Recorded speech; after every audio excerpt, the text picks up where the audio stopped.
Apenas, por favor. Obrigado.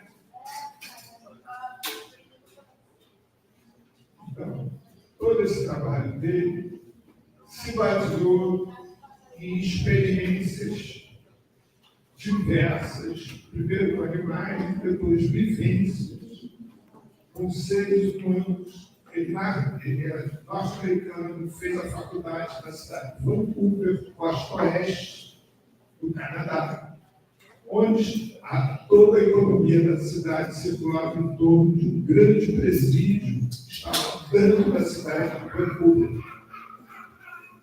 E o que fazia com que Vancouver tivesse majoritariamente populações de imigrantes, populações de parentes, pessoas presas e, consequentemente, população de rua e de indígenas canadenses norte-americanos. Vancouver é uma cidade que ela fica a meia hora de carro da fronteira norte-americana.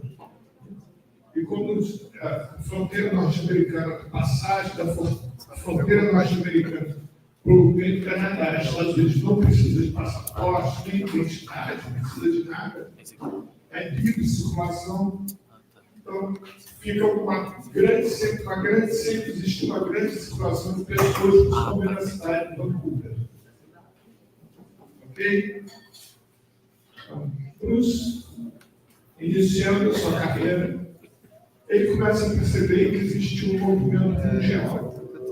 Ou seja, ele sempre terminado a Segunda Guerra Mundial.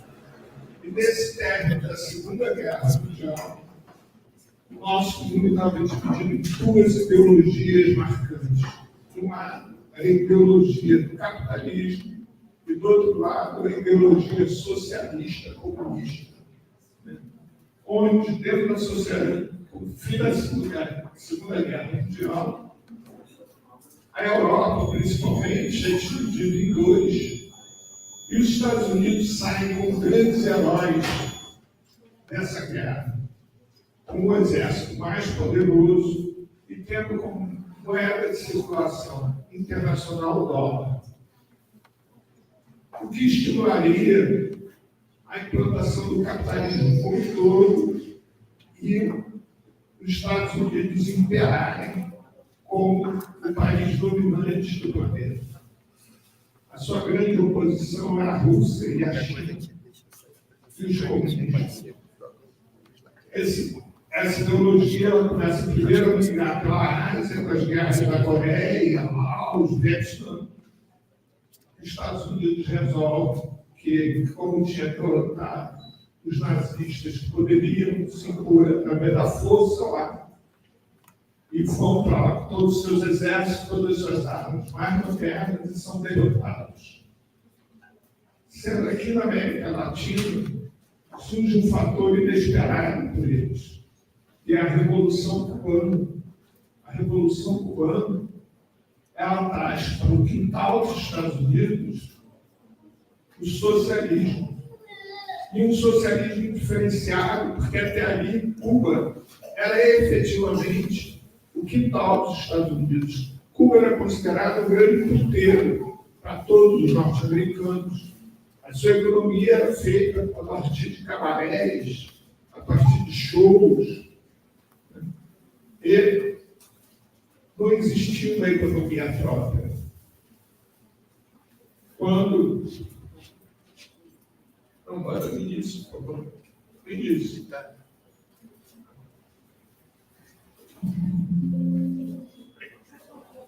Então, vamos lá. Como nós estamos falando,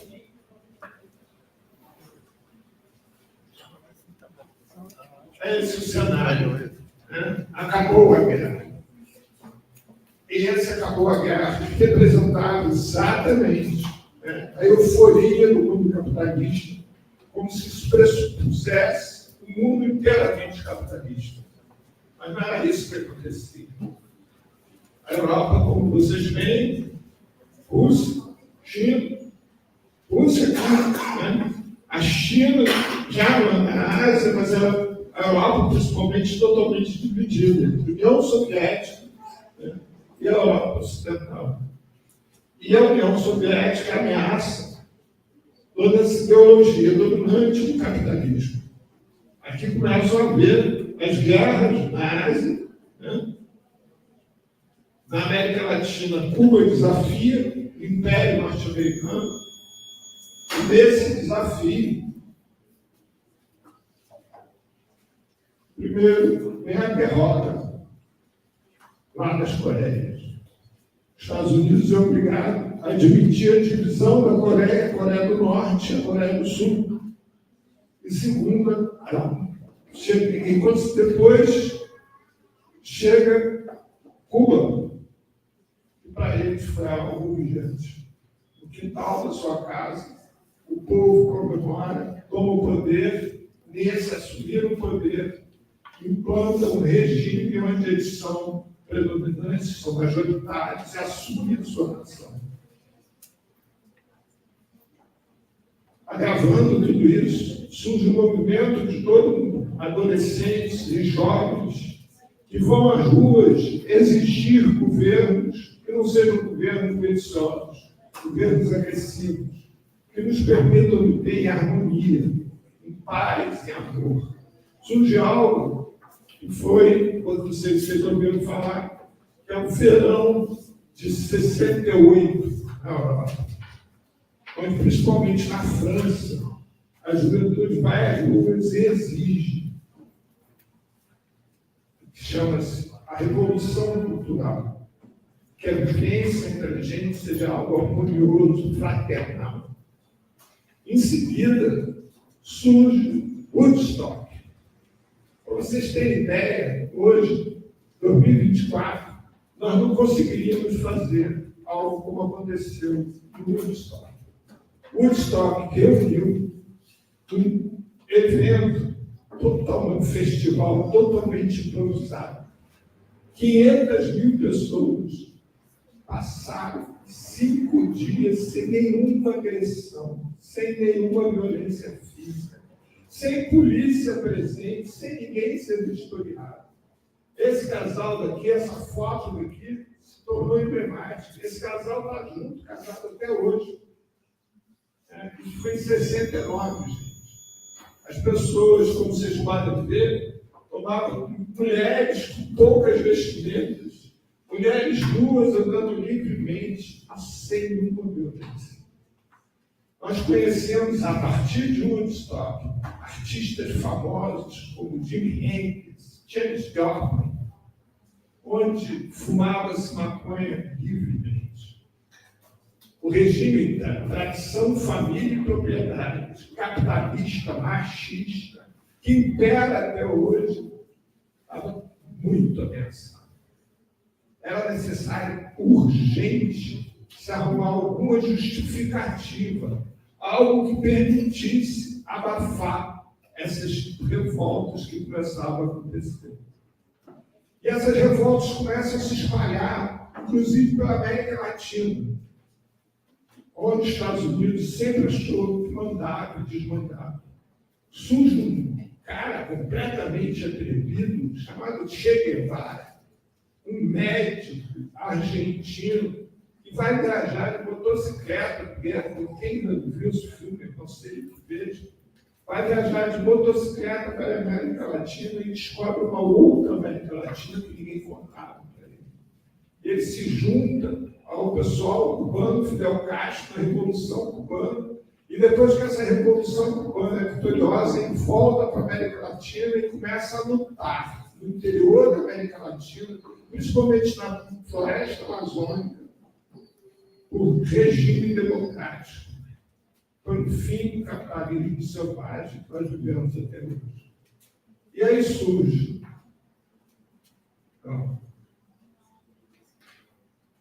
Em 1971, Richard Nixon descobre a grande saída disso.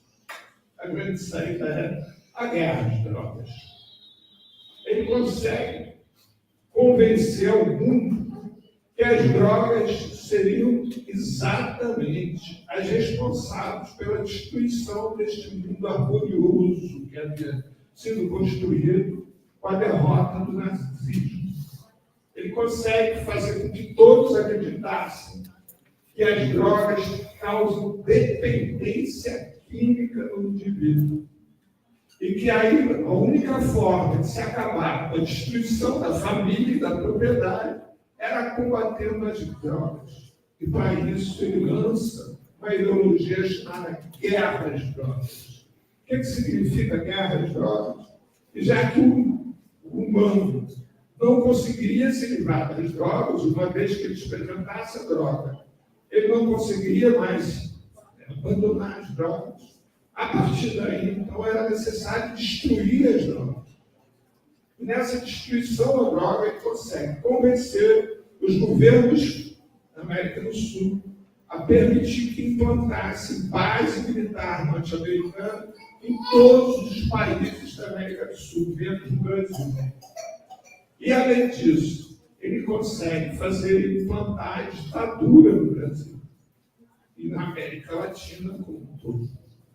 Ditaduras sangrentas, ditaduras assassinas, em que imperavam exatamente pela ideologia da guerra. Onde, como diz Caetano, Narciso achava feio e não é espelho. Então, tudo que fosse diferente era errado.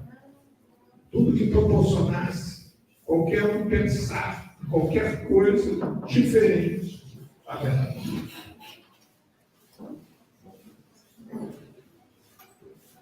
Essa ideologia toda era baseada em experiências feitas com camundongos, postos em gaiolas isoladas, são chamadas gaiolas mesquinas, onde se oferecia aos camundongos heroína, que era a droga mais terrível da ocasião, e não à toa, porque ela surge lá na Ásia. Então era exatamente da Ásia, quando você for olhar, e a gente mas surgem essas experiências e quando você oferece a heroína do camundongo, ele consome heroína até a morte. E daí eles passavam a convencer a todo mundo que a droga causa vício, causa dependência química do indivíduo. Cruz, um garoto de 28 anos, pensa, mas cara, o que acontece se eu socializar esses camundongos? E ele constrói essa foto original. Ele concedeu a foto. Ele constrói essa área daqui de 20 metros quadrados, onde funda de serragem, ele bota os objetos daqui para os camundongos brincarem, pinta a parede aqui toscamente, como se fosse uma mata, para que os camundongos fiquem mais à vontade, se sentindo mais à vontade. Por isso isso daqui é chamado de Parque dos Ratos. E uma sala da Universidade Simon Fraser, lá no Canadá, em Vancouver, onde ele bota dentro da mesma sala esse parque, essa construção daqui, e 16 gaiolas presas por 16 camundongos. E aqui solta 16 camundongos. E começa a comparar o comportamento dos camundongos soltos, libertos, convivendo macho e fêmea, e os camundongos isolados, oferecendo para eles a mesma droga, heroína, a mesma água e a mesma comida. E aí se repete o comportamento. Os camundongos isolados consomem a heroína até a morte. Porém, os camundongos soltos não dão nenhuma atenção à heroína. Eles vão lá, provam, tal, não gostam. Não voltam. E aí Cruz pensa, é porque a heroína é amarga. Aí começa a adoçar a heroína com glicose. Nada. Aí ele faz o seguinte, ele pega do lado do pote onde tinha heroína, do bebedouro onde tinha heroína, ele bota um pote igual só com glicose. O camundongo vai lá no pote da glicose e consome. Mas glicose com heroína, o camundongo não consome. Aí ele para pensar, não, isso daí é uma sorte do grupo que não quer. E aí ele começa a pegar o camundongo que está na gaiola, consumindo heroína até a morte, e mistura com os camundongos soltos. Pois o camundongo que estava na gaiola, consumindo heroína até a morte, ao ser colocado para conviver com outros para imediatamente consumir a heroína. Aí pega o camundongo que estava solto, que não consumia heroína, e prende na gaiola. Pois o camundongo passa a consumir heroína até a morte. E ele começa a ficar cismado com isso, que acontece alguma coisa. E, principalmente, o camundongo não dá atenção nenhuma à heroína quando tem algum fato excepcional. Como, por exemplo, se ele botasse música ambiente, música clássica ambiente. Aí os camundongos que estão soltos não querem nem saber de heroína mesmo, não há nem camundongo novo, que antigamente ia lá experimentar e vai lá e tal, e nada. Ou então se oferece a comida predileta para eles, carne seca, ou carne crua, desculpa, a carne crua. De novo, o camundongo não dá atenção. Ele fica durante 6 meses fazendo essas experiências, mudando diversas formas. Olha, deixa eu fazer um intervalo. Ninguém precisa se preocupar com criança. A criança nunca importa. Esse espaço aqui é dela. Portanto, deixa ela fazer o que ela quiser e a gente vai se adaptar a ela. Tá? Quem é responsável não precisa se preocupar. Não está incomodando. Nós estamos incomodando ele. Então vamos lá. Voltando ao que nós falamos. Ele faz a experiência durante 6 meses, e durante esses 6 meses, várias alternativas, tudo se confirma. Né? Ou seja, ele consegue entender que a questão da relação entre o usuário e as substâncias psicoativas é uma questão multifatorial. Mas tem uma questão que é central, é o sentimento de pertencimento. A possibilidade que eu tenho ou não de imaginar o meu futuro, de ter um desejo, de me sentir importante, me sentir de algo, me sentir alguém que tem algo para fazer. Né? Alguém que não é desprezado, que não é esquecido. E ele passa a trabalhar exatamente com a população canadense, da cidade de Vancouver, que está à margem dessa sociedade. Mas o destino é cruel. E acontece mais um fato deste cara. O fim da guerra do Vietnã. Porque, como todos nós sabemos, e quem não sabe é fácil, é só entrar e consultar, o exército, as forças armadas norte-americanas eram coniventes com o uso de heroína pelos seus combatentes. Porque para poder combater no Vietnã, era muito comum, tem até filme sobre isso, quem não viu vale a pena, o uso de heroína. E aí o governo norte-americano, um dos pânicos pelo fim da guerra, porque estaria retornando aos Estados Unidos em torno de 300 mil combatentes norte-americanos que haviam se autodeclarado espontaneamente como usuários de heroína. E dentro da ideologia da guerra às drogas, não existia nenhum tipo de tratamento para isso. O consumo de heroína iria aumentar muito, o tráfico de heroína iria aumentar muito, a criminalidade iria aumentar muito. Ou seja, seria um caos na comunidade norte-americana, na sociedade norte-americana. E havia uma denúncia que o governo norte-americano havia sido conivente com o uso de heroína pelos seus combatentes na Vietnã. O que fazer perante isso? Pois é, como a história conta, acaba a guerra, os combatentes retornam aos Estados Unidos e nada acontece. Não existe nenhum caos. Não aumenta o consumo de heroína, não aumenta a criminalidade, não aumenta nada. E aí surge a pergunta: o que está acontecendo?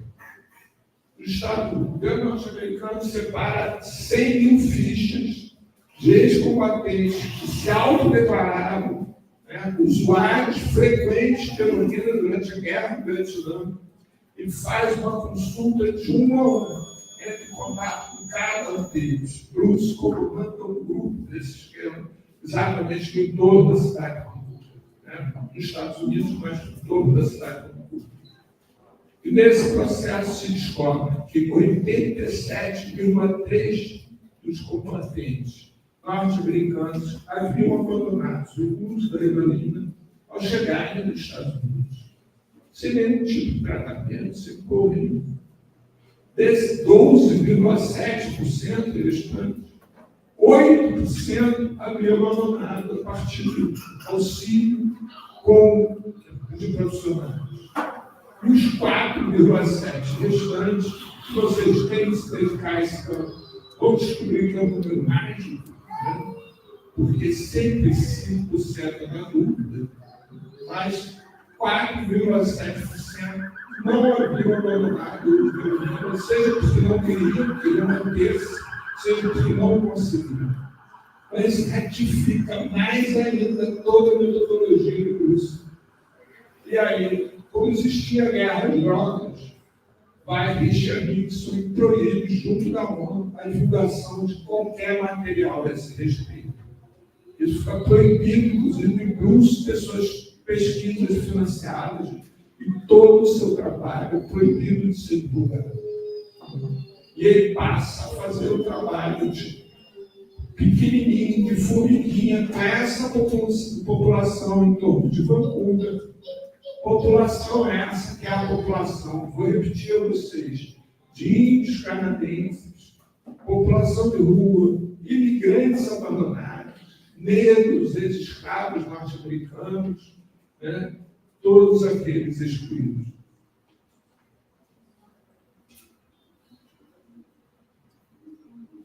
Aqui, né, a gente caminha até 1982.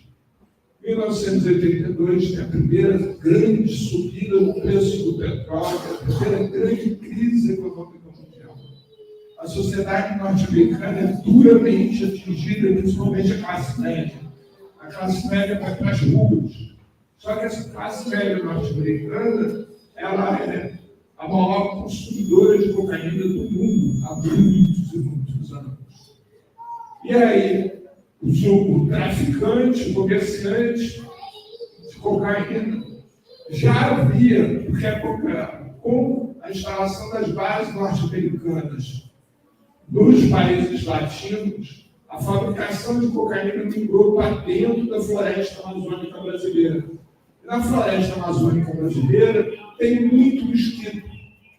E para poder disfarçar, eles faziam a fabricação de cocaína dentro de tendas feitas de paraquedas.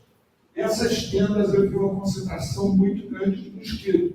E eles passam a colocar um latão no meio da tenda, com um produto ali dentro que fizesse bastante fumaça para espantar os mosquitos. Nesse processo, eles começam a jogar dentro do latão a porra, o resto do que não servia para nada da fabricação da cocaína. E nesse processo de jogar a porra dentro do latão, os fabricantes começam a descobrir que aquele cheiro do resto da cocaína que era posto lá dentro, que fazia um barulho crack, crack, crack, crack, como se fosse uma pedra estalando, né? Os trabalhadores, eles produziam muito mais, não consumiam, não dormiam, estavam trabalhando direto. E a partir daí eles passam a jogar mais aquela substância ali dentro, que já nasce com o nome de crack, por causa do barulho que ele faz com o consumir. E os trabalhadores que desses produtos da fabricação passam a levar isso para casa e distribuir. E o crack começa a ser uma droga popular, uma droga barata, consumida, que causa o mesmo efeito, que a cocaína, só que um processo muito mais rápido, porque como ele é fumado, ele já tem direto para a corrente sanguínea, que vai direto para o cérebro e atua diretamente na cocaína que é cheirada. Mas também o efeito é muito mais rápido. Então é uma porrada, pensa. Aí dá aquele barato, daqui a pouco desaparece e a pessoa quer mais, quer mais, e quer mais. Então, dentro desse processo, como um todo, de novo, voltamos aos Estados Unidos, claro, classe média norte-americana, vai para as ruas e fica sem dinheiro para comprar cocaína. O que o traficante faz? Começa a traficar crack nos Estados Unidos. Nesse processo de para ficar craque em 82. Ronald Reagan assume o governo norte-americano. Ronald Reagan, para quem não conhece, era um ator norte-americano de filmes de cowboy, considerado o grande cowboy, aquele que matava, prendia e tal, né?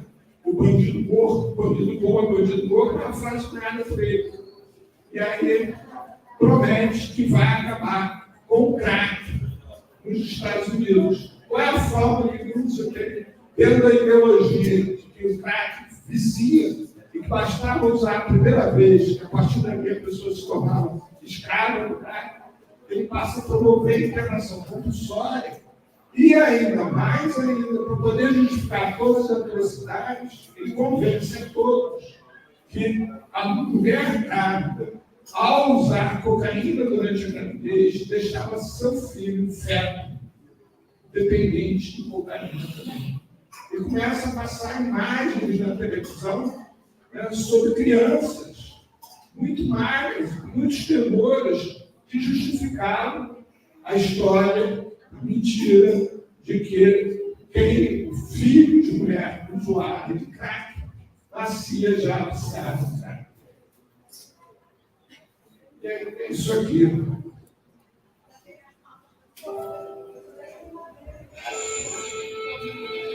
There's another running about cocaine today. Crack now has spread to almost every American city. It is a problem in Houston, Philadelphia, Kansas City, Tucson, and Sacramento. In the 1980s, the media sounded the alarm that a new drug, crack cocaine, was taking over American cities, and that it had an especially devastating effect on pregnant women and their newborns.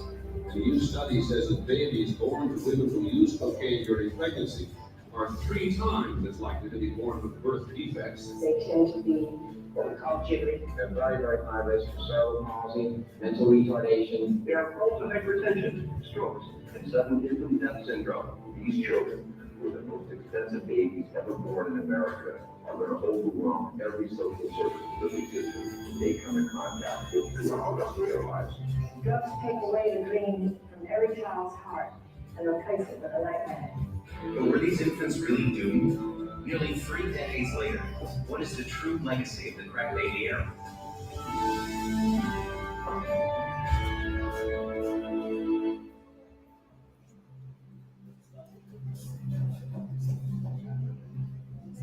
In the early 1980s, Dr. Ira Chasnow, a young researcher at Northwestern Memorial Hospital in Chicago, decided to study what he saw as a worrisome trend among his pregnant patients who used cocaine. Women were coming in and their babies were looking different when they were born.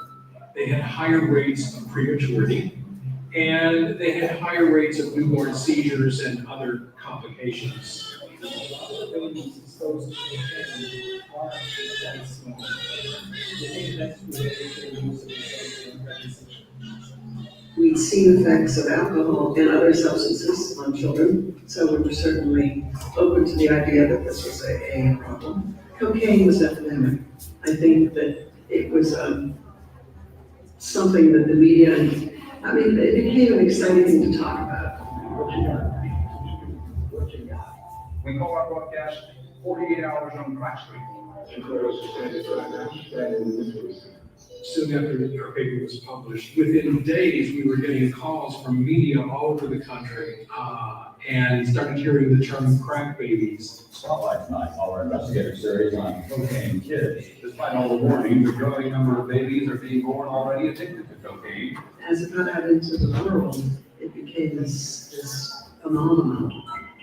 23 babies were born to the cocaine-using women in this study. Because the problem is appeared so suddenly, there are few reliable statistics. The number of so-called cocaine babies is growing at an astonishing rate. The number of babies born addicted has risen more than 500%. I had lots of people interviewing me. Dr. Ira Chasnow of Chicago's Northwestern Memorial Hospital runs the oldest program researching cocaine in the newborn. It appears that cocaine has just as devastating effect on pregnancy and the newborn as heroin. Chasnow told reporters that cocaine exposure was causing some babies to be born with brain damage, and that others were overwhelmed by even simple eye contact with the mother. These children are not normal in the sense that they're going to be able to enter the classic schoolroom and function in large groups of children. Other researchers and doctors echoed Chasnoff's conclusions, and a host of seemingly recognizable symptoms took hold. One of the things that we see about babies who have been exposed to cocaine, they tend to be very tremulous and shaky, very fine kinds of tremors. We looked to see if we could find the effects that were reported, and we were saying, well, we aren't seeing this. As Chasnoff's star rose, Dr. Claire Coles was reaching a different, though equally startling, conclusion about crack babies based on her study of infant behavior at Emory University. The effects didn't seem consistent with the action of the drug itself. Many of the children who were the so-called classic cocaine babies were premature babies. And the symptoms that were seen on videos, on television, the tremoring arms and all that, that was prematurity. You could have taken any premature baby and gotten the same image. I think that people got very focused on cocaine is the cause of this, rather than thinking substance abuse is the cause of this, maternal lifestyle is the cause of this, social issues are the cause of this. But Coles' findings didn't fit within the narrative of what had become a national scare. Cocaine, crack. If you use drugs while you're pregnant, your baby can die. There's a whole lot of people who feel that if you could just scare people sufficiently about something, that's better than actually telling them the truth about something, because that'll prevent them from doing bad things. The American agenda tonight poses this question: what would you do about pregnant women who use drugs and pass those drugs on to their babies? By the late 1980s, Chasnoff's findings were being used to justify cases charging pregnant cocaine users as child abusers, drug dealers, and killers. I was at first stunned and then angry that they would distort the information. That's when I started realizing how a lot of this can be taken out of context and used to bolster any kind of argument. People may have felt that they were doing the right thing, but I mean, the idea that one would prosecute a pregnant woman and use this kind of not very accurate research to do so is very disturbing.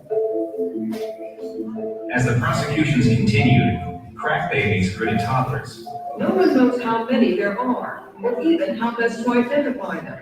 But educators suspect that tens of thousands of crack kids are in kindergartens in inner cities, in suburbia, even in small-town America. It now threatens to create an entirely new underclass of children unable to care for themselves, of infants born to suffer. In the United States this year, at least 100,000 crack babies will be born. Today, the government said it will cost $5 billion a year to care for such babies, and money doesn't begin to tell the whole story. I'm supposed to be a victim of that crack era. I was supposed to be disruptive, mentally unstable. I wasn't supposed to reach the point where I am now. The initial hypothesis is that drug abuse would lead to huge physical deformities, huge mental deformities in children. And, in myself, I didn't see any of those things. So it would be easy for me to believe that science doesn't hold true. Almost 3 decades since Chasnoff's initial research, which focused on just 23 babies, long-term studies have found only subtle changes in the brains of cocaine-exposed research subjects like Stone. There's no particular evidence of this social emotional deficit. You're not seeing really broad-scale severe developmental problems as was predicted. The schools have not been overwhelmed by the flood of cocaine-exposed children. In fact, Stone became the first in her family to graduate from college. In learning that I had been exposed, I kind of told myself I'm not going to make this an issue. Whatever I have to do to get around what the effects may be, I'll do that. The paper was a very preliminary kind of finding, and it really shouldn't have been generalized to the extent it was, which I believe that Dr. Chasnoff eventually came to himself and said that he felt that this didn't really represent the whole situation. Doctor, let's go to you on this question. You studied this, perhaps one of the first people to study this. How does cocaine use affect newborns? Well, there's no question that cocaine use during pregnancy has some real effects on the unborn and on the newborn child. But these effects are not devastating and can be addressed through treatment for the pregnant woman and for the child. Over time, Chesnoff did distance himself from some of the extreme pronouncements he was quoted as making in the early days. I probably talked too much or gave long-winded explanations which were completely cut out. It was one of those feelings where you just feel completely out of control. But the hysteria that followed his initial research had already taken its toll. It wasn't even a natural disaster or war. It was a drug that caused so much harm among my generation and my parents' generation. Certainly cocaine was contributing to this problem, but they got very focused on it as the only sole cause of it. I think people still believe the cocaine story, but alcohol is much more of a problem than cocaine because there's much more alcohol used and it has much more severe effects. I think if you say something 3 times out loud, people take it as fact. And also, I think there are certain ideas that people want to believe that really fit in with cultural stereotypes, and it's hard to get rid of those.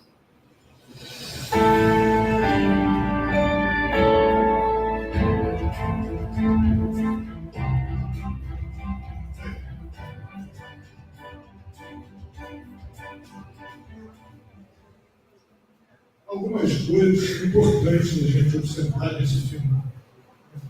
A primeira delas são vocês negros. Só aparecem bebês negros. Pois é. Acontece que a elite norte-americana é a maior consumidora de cocaína do mundo. É branca. De olhos azuis, cabelos louros. Tem o pelo de um bebê ali, branco, de olhos azuis, cabelos louros.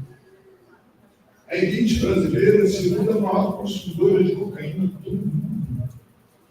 E você não promete maternidade, que atende pessoas ricas, você não tem um setor neonatal para atender filhos de mulheres que usam cocaína.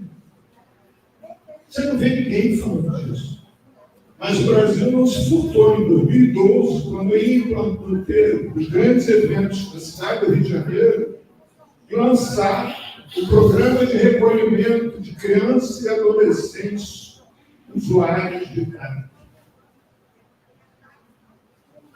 onde majoritariamente eram crianças negras que eram internas. Eu tenho uma pesquisa feita pela própria Prefeitura do Rio, com as crianças já internadas, onde mostra que 60% das crianças internadas nunca tiveram contato com crack. Nenhum. Desses 40% restantes, só 5% haviam experimentado crack mais de uma vez. E, de novo, essas crianças, 90% são negras. A guerra à droga, ela não combate a droga. A guerra à droga combate aqueles que não querem se submeter ao que a elite quer impor. E olha, a única limitação da vida deles é considerar, pois as árvores ficam cheias de frutos.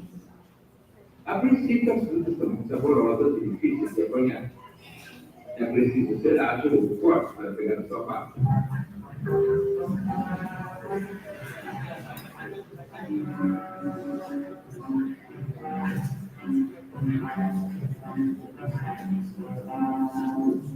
Mas depois de algumas semanas, os frutos amadurecem e começam a cair das árvores.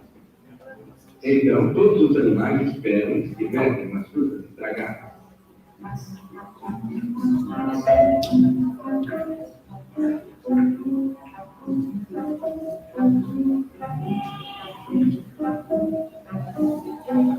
As frutas começam a fermentar em seus estômagos e eles, quando sentem as reações, a parte de casa já estão alegres.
Essa fruta vocês conhecem, nós todos conhecemos, chama-se amarula. É um licor delicioso. Né? E ninguém fala disso pra gente. Ninguém conta pra gente, por exemplo, que o veneno do peixe baiacu é uma substância psicotrópica poderosíssima. Os golfinhos se enaltecem, se bebedam com aquilo, principalmente seus períodos de casamento. Ninguém fala disso. Só se fala que a droga causa dependência química. Mas olha só.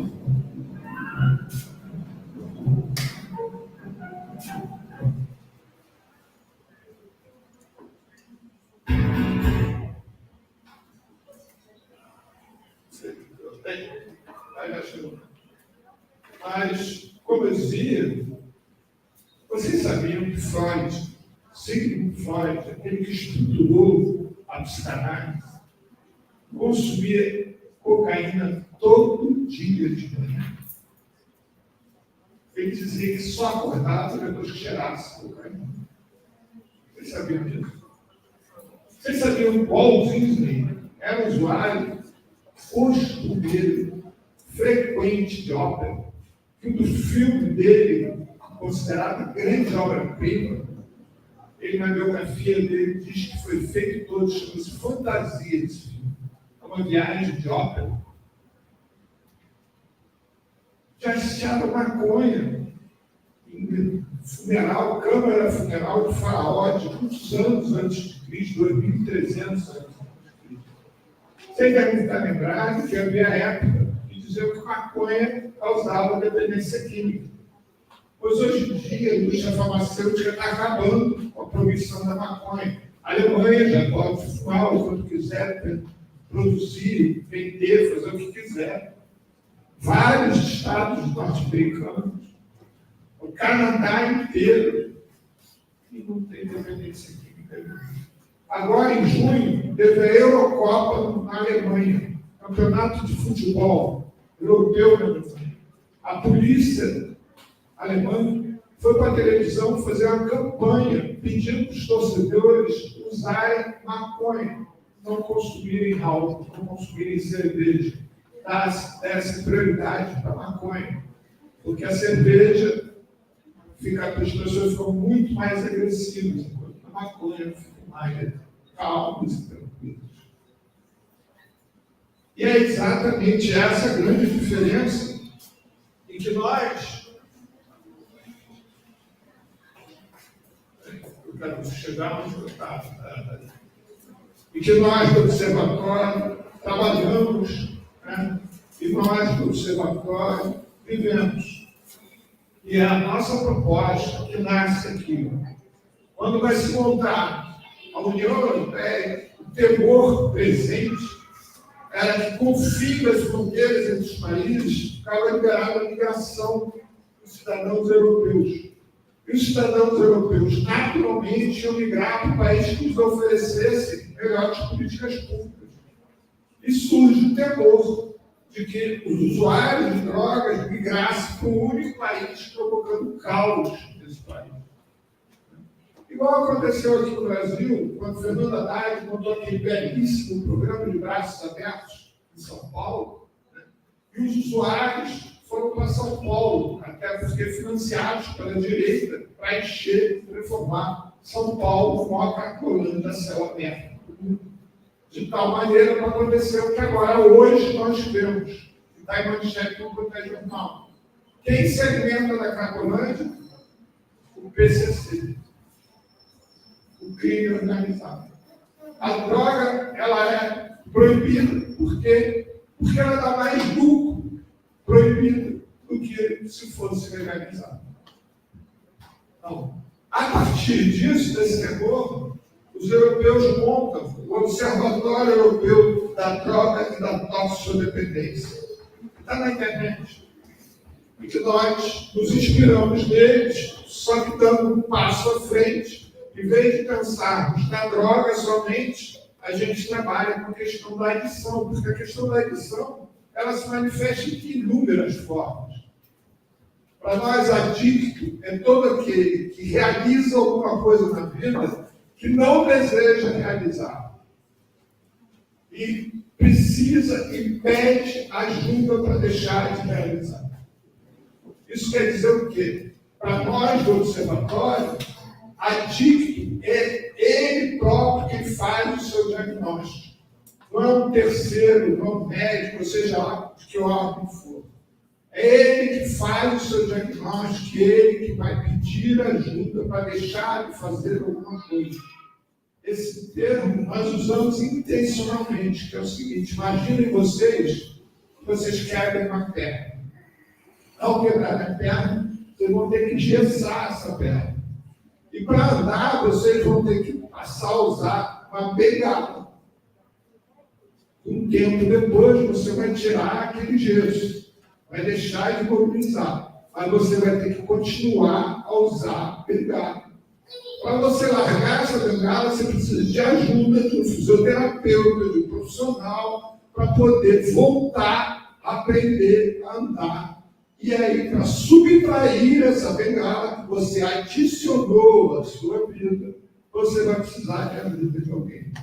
Então, você se tornou, nesse período, um adicto da bengala. Então, para nós, não importa se a pessoa é adicta porque trabalha muito, é adicto porque vê muita série na TV, ou é adicto porque usa droga. Suponhamos que existe alguém que só consegue passar o festejo de Natal tomando um porre. Mas ela não quer, mas ela todo Natal ela toma um porre. E é um adicto. Ou tem alguém que todo dia de manhã acorda e bebe um copo d'água. E não quer beber um copo d'água, porque se sente compelido. Para nós, ele é um adicto. Da mesma forma, não existe diferença alguma para nós quando a gente usa essa terminologia e é intencional.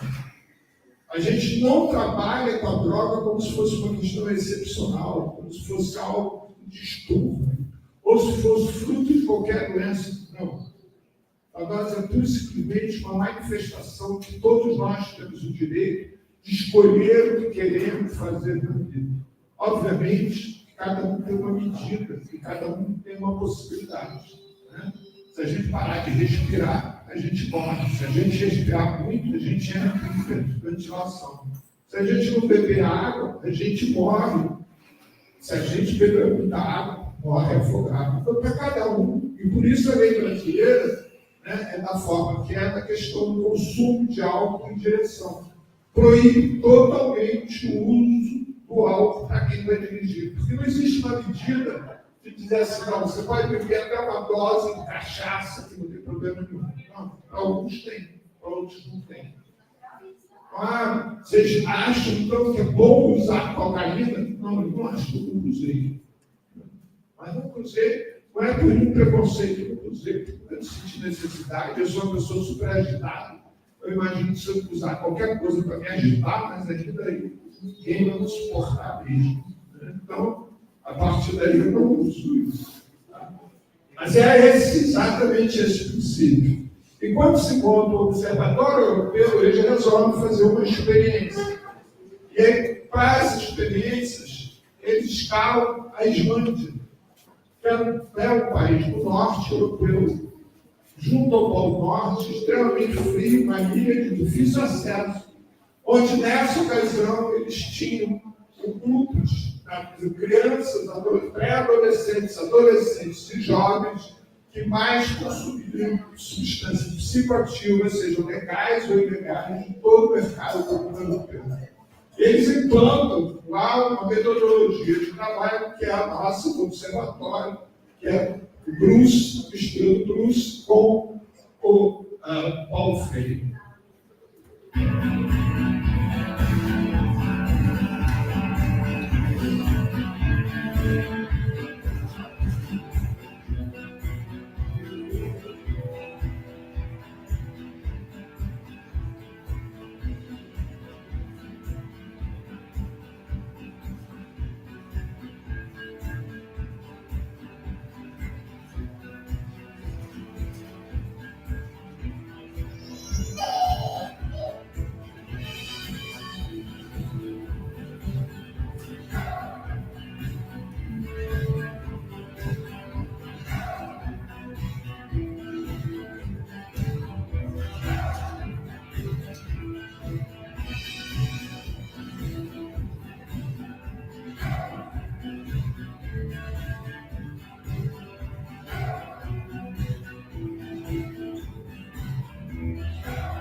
Bem, como vocês viram, isso aí foi década de 90, década de 2010. Né?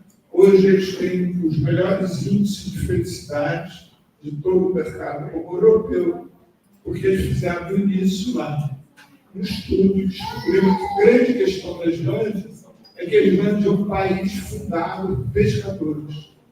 E a questão básica do pescador é solidariedade.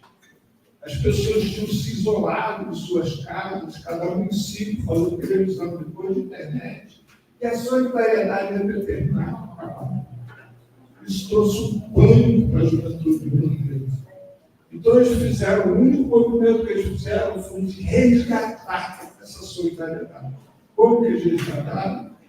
Primeiro, financiando, dando uma bolsa para as pessoas que fizessem atividades em grupo, extracurricular, fosse esporte, arte, qualquer coisa que fosse em grupo que quisesse fazer, o governo islandês financiava.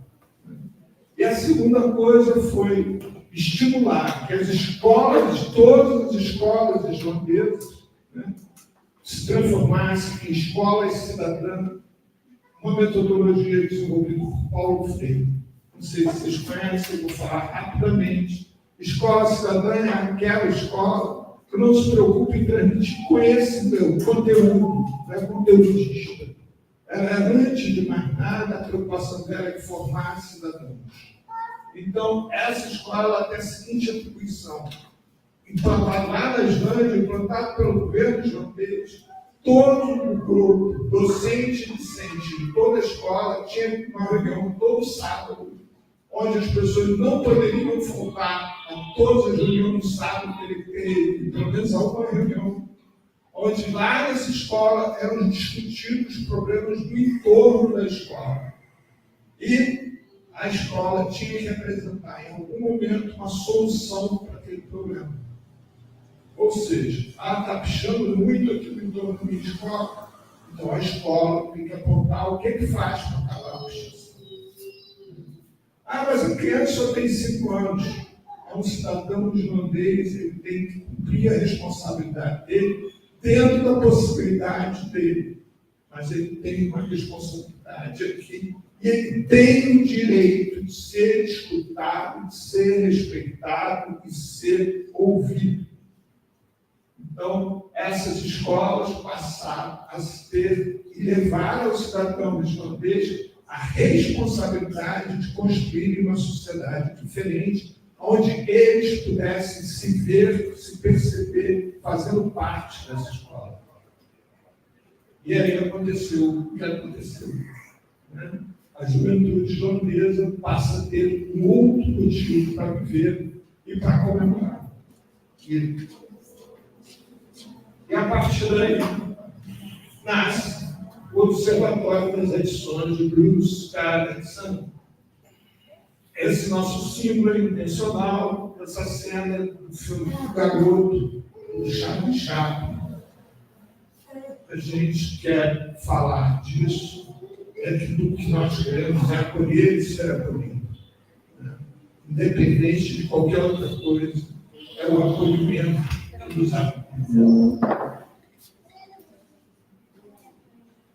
Nosso lema é preciso criar sistemas que se adaptem às pessoas, e não pessoas que se adaptem aos sistemas. Então, toda vez que a gente vai fazer um trabalho, nosso primeiro passo é conversar com aquelas pessoas, aprender com aquelas pessoas e irmos construindo junto uma possibilidade de vida diferente da vida.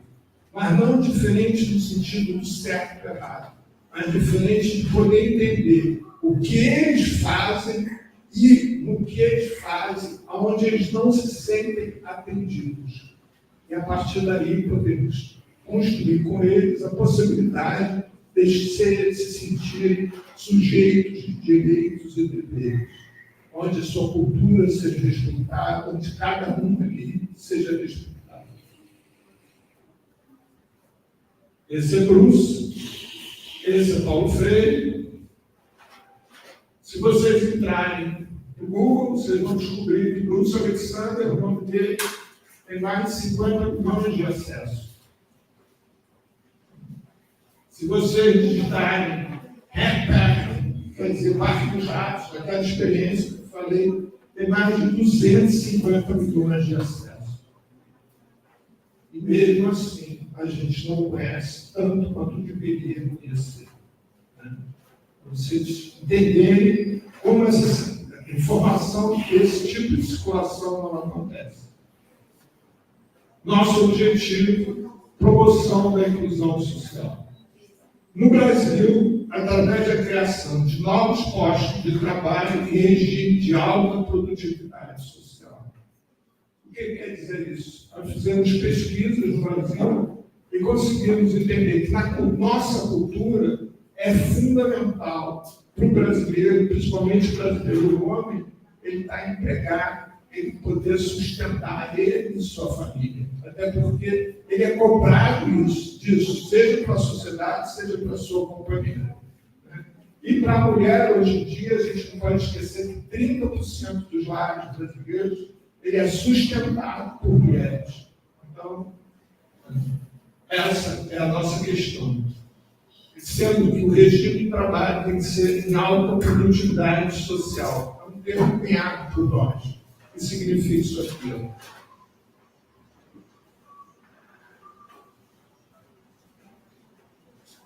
Poxa, não é fácil.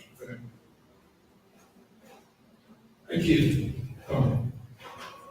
Baixo, alta produtividade é um somatório de qualidades. Então, baixo uso de tecnologia para que qualquer indivíduo possa participar, independente da sua cultura, das características físicas, independente do que for, ele tem o seu lugar. Alta relevância social. Para a gente não quer. Nosso objetivo não é produzir bens de consumo. O nosso objetivo é produzir cidadãos. Então, o nosso objetivo é que quem trabalha se sinta orgulhoso do trabalho que faz, se sinta contribuindo efetivamente com aquilo que faz. Encontrar um posto de trabalho para esse sujeito não é para torná-lo ocupado, não. É para torná-lo ele se sentir útil, ele se sentir atuante, ele se sentir cidadão. Ter como matéria-prima material descartável. Só 4% do material descartável no Brasil é reutilizado. Então, isso garante a todos matéria-prima farta e grátis. Respeito à cultura do público-alvo. Aí é o nosso ponto de partida. E aí tem uma frase popular, cada vez mais usada, que é: nada sobre nós sem nós, nem que seja por nós. Esse nem que seja por nós é muito importante. A gente não pode esquecer que no cemitério, no inferno, tem uma fila de gente que tinha muito boa vontade, está todo mundo esperando a sua hora para entrar no cemitério. E a geração de postos de trabalho. Então, para nós, a gente procura aquela metodologia de trabalho que mais gere postos de trabalho, né? Que mais gere lucro, né? Que mais gere postos de trabalho. Nós nascemos apoiados por essas pessoas todas. Porque, Padre Júlio, que vocês devem conhecer, esse é Bruce, você tem que botar o som aqui. Clica em cima da imagem que vai surgir som. Isso. Não, do lado. Aí. Não, mas é. Eu quero só clicar aqui. Bruce Alexander. Pronto. I am Professor Emeritus of Psychology at Sandhurst University in Canada. I'm the author of 2 books and many articles and chapters on the psychology of addiction. I have actually worked a full half century, 50 years in the field of addiction, and I am an enthusiastic supporter of the observatory. I see the observatory as part of an emerging global synthesis between addiction science on one hand. These are two e manifesto meu apoio ao Observatório de Addições Plus Alexander, chefiado e coordenado pelo professor Paulo Silveira. Nossa confiança e nosso voto de apoio. Esse é Hernando Gerente, diretor da TV Globo. Professor Luiz Eduardo Soares, ex-vice-presidente do Itaú, o Temporão, tem uma opção de gente, tem muito mais gente querendo depois, a gente tem mais lugar para botar. E só para me dar o meu pessoal aqui embaixo. Aí. Olá, sou Ângela Nunes, diretora pedagógica do Instituto Paulo Freire. Falo aqui do Centro de Referência Paulo Freire, que acolhe o acervo de Paulo Freire, acervo reconhecido pelo programa Memória do Mundo em nível nacional, América Latina e Caribe, e em 2017 esse acervo recebeu o título de Patrimônio Documental da Humanidade. Deste lugar, venho manifestar, em nome do Instituto Paulo Freire, apoio ao Observatório das Adições, coordenado por Paulo Silveira. O Instituto Paulo Freire apoia esse projeto pela identidade de princípios filosóficos, políticos, pedagógicos com Paulo Freire, com o pensamento de Paulo Freire, nessa perspectiva de uma educação humanizadora, emancipadora, transformadora. Portanto, o Instituto apoia o Observatório das Adições. Muito obrigada. Bem, eu fiz um pequeniníssimo, né, mas muito pequeno, resumo assim, só de livros marcantes para quem quiser, né, se aproveitar. Então, trilateral, ele fala no movimento pós-guerra, né, não sei se vocês conhecem, Don Chance, principal autor ali. Esse livro do Bruce só tem inglês na Amazon, nós estamos fazendo a tradução. A história da cidadania é muito importante para a gente entender o quanto ser cidadão foi fruto de muita luta, de muito sangue derramado, de muita história de vida. Necropolítica que vem, né? Não sei se vocês conhecem, eu falo uma política em curso, onde hoje se decide quem vai estar vivo, né? E aí a morte é considerada como algo decorrente. É o que a gente viveu no regime último, idiota, fascina do Bolsonaro, quando ele se nega a distribuir vacina para todos. É exatamente isso, né? Político. Ele teria em vários terceiros para vocês poderem entender o poder da linguagem. Como Hitler se elege, se reelege e faz tudo o que fez. Karl Hart, um preço muito alto. Karl Hart é um discípulo de Bruce, que ele repete essa experiência do parto dos ratos com seres humanos, obviamente com a permissão do governo norte-americano. Esse livro aqui é precioso, meu amigo Henrique Carneiro, a história do proibicionismo. Vocês vão entender que o proibicionismo atende a quem atende e por que atende.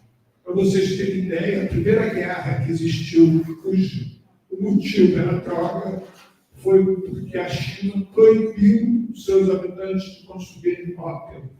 E a Inglaterra invadiu a China porque queria, foi o caso permitido, porque os chineses eram os maiores compradores de tecidos da Inglaterra. E se eles parassem de consumir ópio, eles iam fabricar seus próprios tecidos. Então, a Inglaterra foi lá e invadiu para liberar o ópio. Esse daqui é um livro nosso, né? Eu tive o prazer de organizar junto com o Bruce e com o Emerson, que ele é um livro de artigos sobre esse tema que a gente está debatendo aqui. Tem artigos de pesquisadores brasileiros, internacionais. Ele está disponível no nosso site, quem quiser, é de graça, é só entrar lá. Aliás, no nosso site tem vários artigos, livros, filmes totalmente disponíveis. Aqui é sobre Freud, que falava, e aqui é sobre algo que eu pretendia ter falado, esqueci.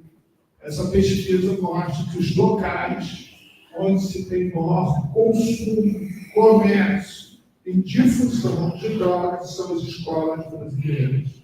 Ou seja, quando a polícia sobe o morro atrás de droga, ela tem que ir para o lugar errado. Ela tem que só para matar. Porque a droga está dentro das escolas, e sendo quanto maior o poder aquisitivo do público que frequenta a escola, maior o consumo de droga.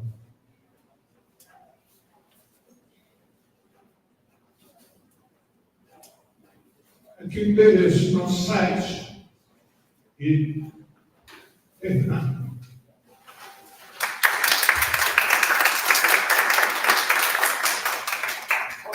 Colocações. Quem tem alguma colocação que queira fazer? Você que o tempo todo balançava a cabeça para ele escutar. Tá? Você que fala alguma coisa? Não? E você de vermelho, tem alguma questão, alguma pergunta? Eu fico sem dúvida quando alguém faz pergunta nenhuma, se eu explico muito mal ou muito bem. Pode ser que ninguém tenha entendido.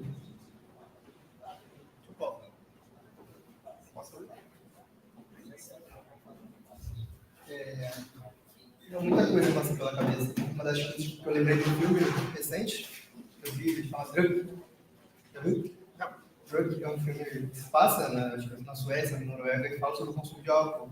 Eles fazem teste, são professores frustrados com a vida deles numa escola. São professores que trabalham numa escola sueca, se não me engano, de ensino básico, eles estão frustrados com a vida deles. Eles resolvem fazer um teste, que eu acho que é de uma coisa fictícia, mas que um consumo controlado de álcool levaria eles a chegarem a um nível maravilhoso de vida e tal, e se desenrola nesse sentido. E a mensagem do filme, eu acho que é um pouco dessa relação da desmoralizar um pouco o discurso contra o consumo, mas também com os cuidados de que a droga, né, causa efeitos. Mas entre as diversas coisas, eu fiz história também de escola básica, além de ser técnico educacional pedagógico. E é um discurso muito moralista na escola, né, esse combate às drogas. Quando se fala, quando se busca, né, tem aqui no Brasil, tem aquela coisa quando você está fazendo um programa, não lembro agora o nome. Eu lembro quando aluno, eu tive isso, né? Eram soldados da PM que iam fazer essa. Então tem uma questão muito moralizadora aqui. Eu queria que você comentasse como lidar com isso. Como é que vocês estão, né, nesse discurso contra-hegemônico lidando com essa situação que é hegemônica da moralidade no combate às drogas? incluindo a questão das igrejas, né? Que hoje, dentro do universo conservador, assim, tem um programa das igrejas, programas das igrejas, principalmente pentecostais, que acolhem os de acolhimento, elas acolhem, mas com um discurso condenatório, assim, dos droga. Não sei se eu entendi. Perfeitamente, muito obrigado pela tua pergunta. Olha só, pessoal, primeiro a gente tem que entender que a gente vive num regime capitalista. E, portanto, só existe aquilo que dá lucro. O que não dá lucro não existe. Né? E aí, qual seria o lucro nesse aspecto? Porque você tem duas alternativas quando você olha para uma situação excepcional. Você pensar que aquela situação excepcional é fruto de uma cultura, ou aquela situação excepcional é fruto do indivíduo. Certo? Como só 5% dos usuários de droga que a gente conhece, os que são visíveis, né? Os outros 95% são invisíveis, estão dentro das suas casas. A alternativa existente é você dizer que eles estão errados. Que eles estão na miséria, porque quem está na rua normalmente está na miséria. Eles estão na miséria por causa das drogas. E aí não é o sistema que produz a miséria, é a droga que produz a miséria. Quando na realidade é o contrário, né? Eles usam droga porque estão na miséria, e não estão na miséria porque usam droga. Então, esse processo moral, ele só poderia inverter esse papel, inocentando o verdadeiro culpado, que é o sistema, e culpabilizando o inocente, que é o usuário. E para a família é muito interessante também, porque normalmente essa pessoa excepcional, ele é um denunciante. Ele está denunciando algo que ele discorda e que ele não sabe como produzir essa alteração desejada. Né? E na ausência disso, ele vai buscar algo que exclua, que coloque ele em outro lugar, que é o uso da droga. Durante aquele período, ele não tem que pensar. Então, assim, primeiro, quando você está lidando com o usuário de droga, você tem que entender que, para ele, a droga não é o problema. Para ele, a droga é a solução. O problema é o que faz ele usar a droga. Então, ninguém sabe mais dos malefícios que o uso continuado de uma substância faz do que o próprio usuário. Se ele usa aquilo, é porque aquilo ali evita algo que para ele é pior ainda. Um problema pior ainda. Né? Então, se você. E além disso também, a droga tem uma outra questão, que é quando você começa a usar a droga, você se transforma num problema. E aí todo mundo só vem conversar contigo sobre droga. Ah, você está usando ou não está usando? Parou de usar, que bonito. Está usando, é um problema. Qual o único lugar que tem um sujeito como outro qualquer? Junto aos usuários de drogas.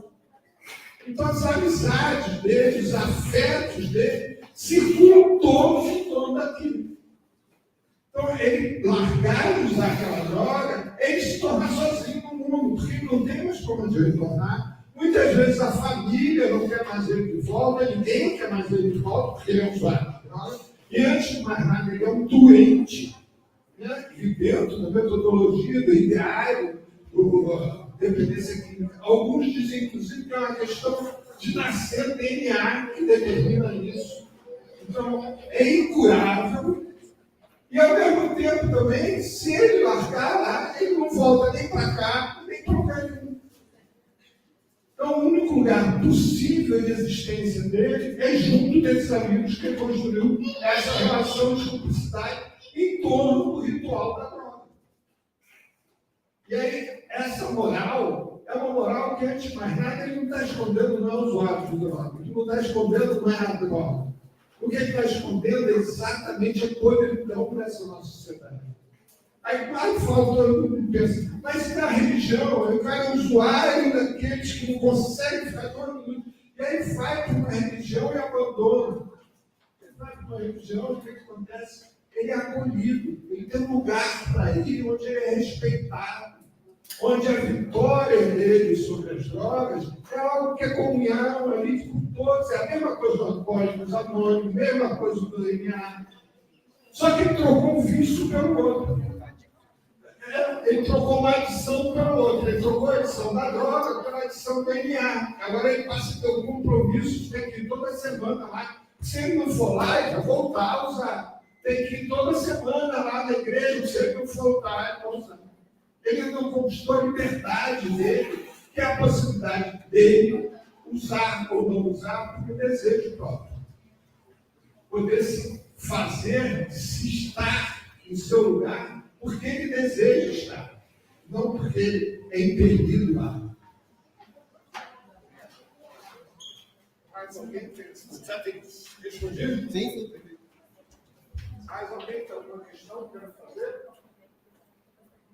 Pessoal, assim, só para encerrar, atualmente eu estou trabalhando, eu no observatório, existe um programa que é um programa do Conselho Nacional de Saúde, que é a capacitação de consultores municipais de saúde.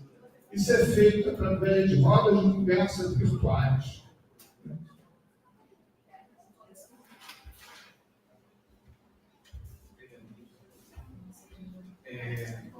Eu cheguei no meio da conversa, então não sei se você falou do que eu vou falar agora, mas eu sou do povo indígena do Chile, principalmente do povo mapuche. O mapuche se consome um tipo de droga que é um fermento de massa para gerar uma conexão com nossos ninguém. Os ninguém são nossos ancestrais que estão no meio mar. Mas, olhando também nossa cultura ancestral, começando principalmente nos mexicas, no norte, com as suas culturas, conheço muito mais do que de nossos povos ancestrais que foram colonizados pela Espanha e por Portugal. Então, nessa mesma linha, estou pensando que o pulque, por exemplo, para os mexicas, tenha esse jeito. Estou pensando que agora, como a sociedade capitalista neoliberal, o consumo da droga é um consumo mais liberal mesmo, individual, mas para nossos povos é um consumo coletivo que faz uma conexão coletiva do povo com um fim, que é a conexão dos nossos seguintes, ou também, não sei, com algumas forças que dão direções para, não sei, antes da guerra, por exemplo, o povo mapuche consumia muito, estou esquecendo o nome desse álcool, mas faz delirar, ter aí não sei, uma conexão com nossos ninguém para liderar a batalha. Por exemplo, tem alguns escritos aí de esses primeiros colonizadores que falavam desses encontros, que inclusive muitas vezes durante a semana. Assim, e é bem interessante isso, estou pensando que como tudo muda, como a vida mexe também, a nossa história vai mudar. Estou pensando que agora, essa forma de olhar o drogadicto como uma pessoa assim, doente, isso pode mudar, pensando mais para frente. Então, o resgate também da utilização das drogas, estou pensando que é momentâneo, é temporal, histórico, e nesse sentido, não sei, quem sabe, né? Mais para frente a gente pode comentar com nossos ninguém, pensando ser um Estado. Mas é isso, saiu essa reflexão em torno da minha experiência com esse povo, com o meu povo, que a gente ocupa muita droga para conectar com nossa ancestralidade e vai marcar o caminho para isso. Parabéns a sua apresentação, professor. Acho que isso daqui também dá uma olhada para es demonizar, considerar por fuera como todos esos demonios que han abierto esa discusión. Y una variante histórica y en ese mismo sentido, no sé, un gran avance también, desmitificar también o suponer isso, obrigado.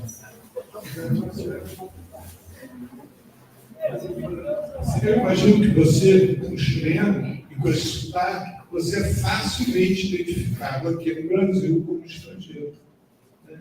E por causa disso você sofre muita brincadeira e muita discriminação também. É a mesma coisa do usuário de droga. E é a dificuldade da gente lidar com a diferença. Porque a diferença nos aponta exatamente o que a gente tem a aprender. E o que as pessoas não querem é que a gente aprenda. A gente se torna autônomo. Nós nos tornamos capazes de sermos aquilo que somos a partir da nossa união. A espécie humana só existe porque lá no início nós éramos extremamente solidários. Na idade da pedra nós éramos extremamente solidários. Porque nós somos a espécie mais frágil do planeta Terra. Nenhuma outra espécie tem a cria dependente dela, dos seus progenitores, tanto tempo quanto a espécie humana. Mas isso ficou para trás. O que se deseja hoje, essa elite que comanda, é uma homogeneização cada vez maior. Cada vez mais preponderante. Porque assim elas comandam todos do alto dos seus altares, né? Elas podem comandar todos. Então, essa ideia que você tem é um comum. Você vê que Elon Musk, quando começou a dizer que usava droga, as ações na bolsa caíram imediatamente das empresas dele. Ainda existe o pânico, e que não é o pânico da droga, é o pânico da diferença. Nunca existiu nenhuma sociedade na história da humanidade que não usasse droga, principalmente seus ritos religiosos. Você vê, a Igreja Católica, que nasce com todo esse pluralismo, ela é estimuladora do álcool, quando ela sacroniza o uso do vinho. E aí passa a permitir que todos consumam álcool.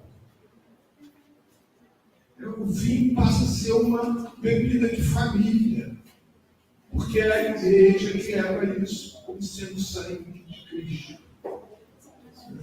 Então, esse jogo de interesses permanece cada vez mais presente. Cada vez, você vê, de novo, Marçal, esse candidato absurdo lá do governo de São Paulo, né, é exatamente isso. Por quê? Porque ele fala de algo que está desafiando o poder.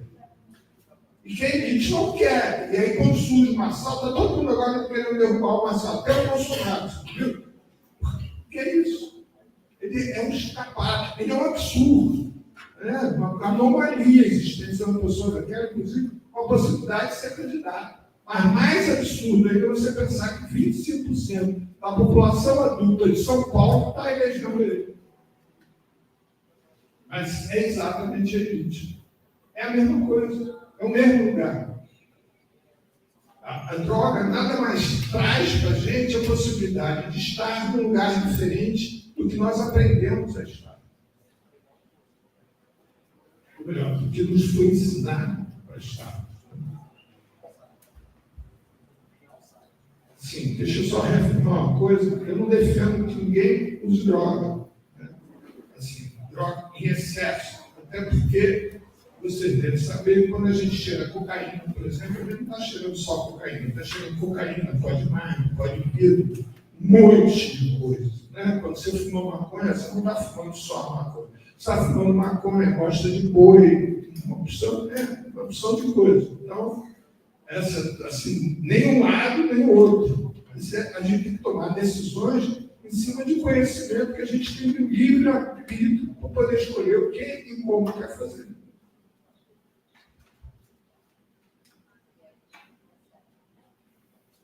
Mais alguma colocação?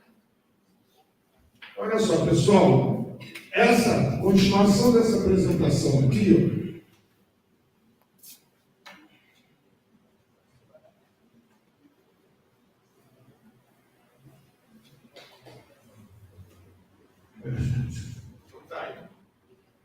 Mas essa continuação daqui, a gente vai discutir amanhã, às 14h. Quem quiser, então, prazer da presença, principalmente vocês, vai ser muito legal, porque como vocês já conhecem toda a metodologia de trabalho da gente vai desenvolver um programa que o observatório desenvolveu. Você consegue passar aí no próximo slide? Não sei se aquele que... Então, amanhã, 14h, no bloco, não sei, o A, ou P, ou O, eu acho que é O. P. Então, amanhã é bloco P, a sala de audiovisual. É no bloco O. Bloco O. A princípio é bloco O, mas fique atento, agora pode ser que mude para cá. Ainda vai ver esse lado, mas a princípio é no bloco O. Bloco O. Então, é bloco O, tá? E aí a gente vai começar o trabalho amanhã, nossa discussão amanhã, discutindo sobre o que é excluído social do século XXI. Né?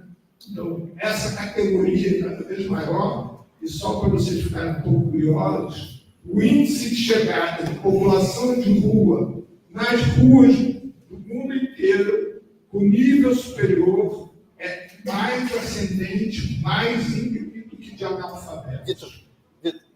O Brasil, hoje, tem menos população de rua que a União Europeia e os Estados Unidos. É sobre isso que a gente vai discutir amanhã.